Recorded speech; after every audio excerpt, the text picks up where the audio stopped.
जो तेरे सामने आकर के तुझे ललकारेगा उसकी आधी ताकत तेरे में आ जाएगी। अर्थात हमेशा तुम अजय रहोगे, कोई तुम्हें परास्त नहीं कर सकेगा। विधाता की कृपा और आशीर्वाद के परिणाम स्वरूप बाली को इतना गर्व हो गया, दुनिया में तेरे सामने कोई भी चुनौती देने वाला कोई मृत्यु लोक में नहीं है। आप अनुमान लगाइए, जिस रावण के लिए कहा जाता है रावण सो कोई रावण ने देखो, बाली ने काख में दबा लिया, 6 महीने तक घूमता रहा काख में। कोई रुमाल दबा लो बोझ लगता है, बाली को पता भी नहीं लगा, याद है तो ऊपर ऐसा करके नीचे पटका। उसके बाद तो बाली को और गर्व हो गया। मध्य में अंधा हुआ बाली कभी कभी गुस्सा आए तो पेड़ों को पिन करता, काटता, जंगल काटता है। जितने अच्छे अच्छे वृक्ष थे औषधियों वाले पेड़ पौधों को जंगल के जंगल उजाड़ने शुरू कर दिए। सरोवर आए तो सरोवर में मिट्टी उड़ेल उड़ के डाल के कीचड़ करना बनाना शुरू कर दिया। ऐसे करते करते एक दिन वहां तक पहुंच गए जहां हनुमान जी महाराज प्रभु राम के ध्यान में ध्यानस्थ थे।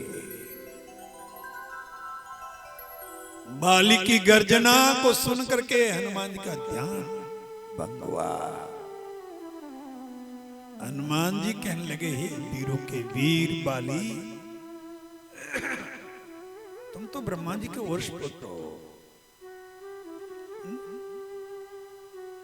तुम्हारा जैसा तीनों लोक में कोई पराक्रमी बलशाली कोई योद्धा नहीं है। इस तरह से जंगल को क्यों उजाड़ रहे हो? अमृत में जल के सरोवरों को तुम क्यों मिट्टी धुली दूषित कर रहे हो? बाली कहते, हे वानर, मुझे उपदेश दे रहा है? हनुमान जी कहने लगे, बाली मुझे पता है तुम्हारी ताकत का, तुम्हारे पराक्रम का, इसलिए मेरा कहना है अपना मन प्रभु राम में लगाओ, जिससे तुम्हारा क्रोध शांत होगा। बाली कहने लगा, राम में मन में लगाओ? रख तेरे राम को, राम में मन लगे मुझे उपदेश देने वाला लगता है। तेरा मोह भंग हो चुका है जिंदा रहने से। राम जी का नाम लेने के बाद बाली के स्वर को सुन के हनुमान जी महाराज को खुद आ गया। तूने मेरे इष्ट का अपमान किया है बाली, इसका मतलब तू जिंदा रहने का हक हो चुका है। बाली कहने का, तेरा राम आ जाए तो पहले तो उसको मैं देख लूं। हनुमान जी कहने का, राम जी को छोड़, राम भक्त से पहले मुलाकात कर लेते हैं। बाली कहने का, तुझे इतना अहंकार है? बाली को चुनौती देता है? कहां ये राम भक्त तुझे चुनौती देने के लिए तैयार है। बाली कहने लगा, नगर के बीचों बीच मल्ल युद्ध होगा, समय निश्चित किया, डिंडोरा पिटवा दिया, नगाड़े बजाए कि हनुमान जी और बाली के बीच में मल्ल युद्ध होने वाला है।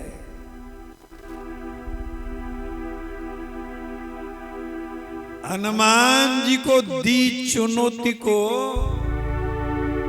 सुन करके ब्रह्मा जी की नींद उड़ गई। निश्चित समय पे हनुमान जी महाराज जहां मल्ल युद्ध होना वहां पहुंचने की तैयारी करने लगे। ब्रह्मा जी सामने प्रकट हो गए। ब्रह्मा जी हाथ जोड़ के, हनुमान मेरा आग्रह है आपसे, आप बाली से युद्ध नहीं करें। हनुमान जी कहने लगे ब्राह्मण आपकी आज्ञा की मैं स्वप्न में अवहेलना नहीं करना चाहता। बात मेरी होती तो मैं आपकी हर बात मान लेता, लेकिन बात मेरी इष्ट की है। जिसने मेरे इष्ट का अपमान किया मैं उसका अपराध कभी भी सहन नहीं कर सकता। मैंने चुनौती को चुनौती दी है, मैं मल्लयुद्ध में ब्रह्मन जाऊंगा। ब्रह्मा जी कहने लगे कोई बात नहीं, तुम मल्लयुद्ध में जाओ, लेकिन एक बात मेरी मानोगे? कहा? कहो। आपकी जितनी शक्ति है पूरी शक्ति राम जी के चरणों में अर्पित कर दो। केवल 10वां अंश शक्ति का लेके जाना। हनुमान जी के हाँ ये मुझे मंजूर है, ये मैं आपकी बात मानूंगा। हनुमान जी महाराज जाने की तैयारी कर रहे हैं। उधर बाली ने मल्लयुद्ध के क्षेत्र को सुसज्जित किया। जो कभी मल्लयुद्ध देखने नहीं आते थे वो भी आज पहुंचे हैं। और बाली जंघा पीटता हुआ कहता है लगता है वानर मेरे से घबरा गया, समय होने पे भी नहीं आया। टाइम देखा, निश्चित समय पे हनुमान जी प्रकट हो गए। जैसे ही हनुमान जी ने मल्लयुद्ध क्षेत्र में एक कदम रखा, बाली के शरीर में जैसे कोई ज्वालामुखी आया। ब्रह्मा जी का क्या आशीर्वाद था? जो तुझे चुनौती देगा उसकी आदि तक तेरे में आ जाएगी। बाली के शरीर में ऐसे ज्वाला जोश भड़का, शरीर फूलता जा रहा है। ब्रह्मा जी पास में प्रकट हुए। बाली को अचंबा आ रहा है, मेरे शरीर में कोई ज्वार तूफान इसी तरह से आता रहा तो ये लगता शरीर फट जाएगा। ब्रह्मा जी ने कान में कहा जितना भाग सके भाग। खुद को बचाना चाहता है, जितना भाग सके भाग। कहने की देरी थी, बाली ने ऐसी दौड़ लगाई, दौड़ते दौड़ते दौड़ते दौड़ते दौड़ते दौड़ते थक करके जब नीचे गिरा, ब्रह्मा जी वहां प्रकट हो गए।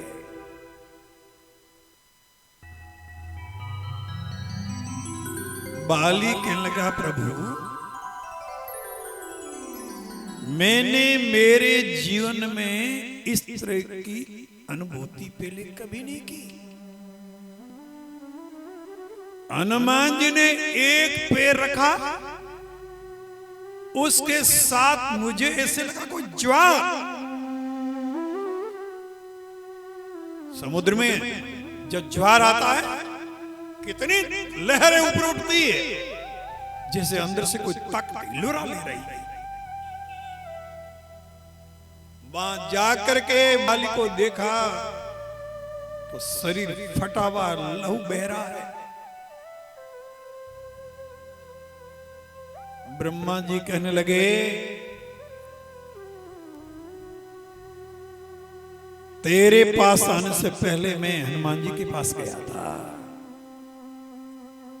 हनुमान जी को मैंने बहुत समझाया, लेकिन हनुमान जी ने कहा जिसने मेरे आराध्य इष्ट प्रभु राम का अपमान किया उस व्यक्ति को मैं कभी क्षमा नहीं कर सकता। उसने चुनौती दी, चुनौती को मैं चुनौती दूंगा। मैंने हनुमान जी से कहा हनुमान जी आपकी जितनी ताकत है प्रभु राम के चरणों में रख करके जाना। केवल 10वां अंश रुपए में 10 पैसा जो ताकत है उसको लेके जाना। बाली को अचंबा हुआ, इसका मतलब हनुमान जी सारी ताकत प्रभु के चरणों में रख करके 10वां अंश लेके आए। एक कदम रखा, मेरे शरीर में ज्वार आ गया।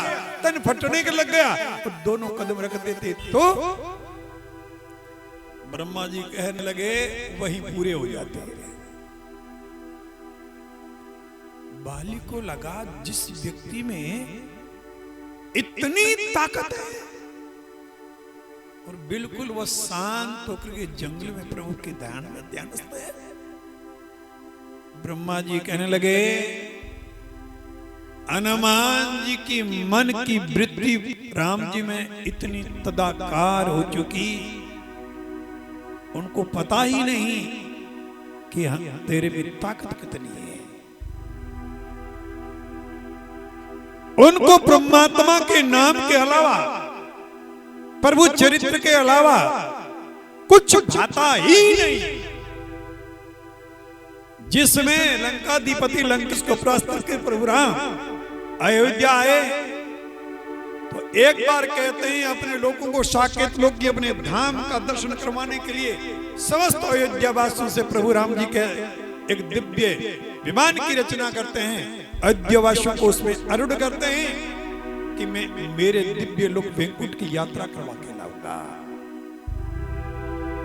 राम जी की नजर हनुमान जी पे पड़ी, सारे लोग बैठ चुके हैं।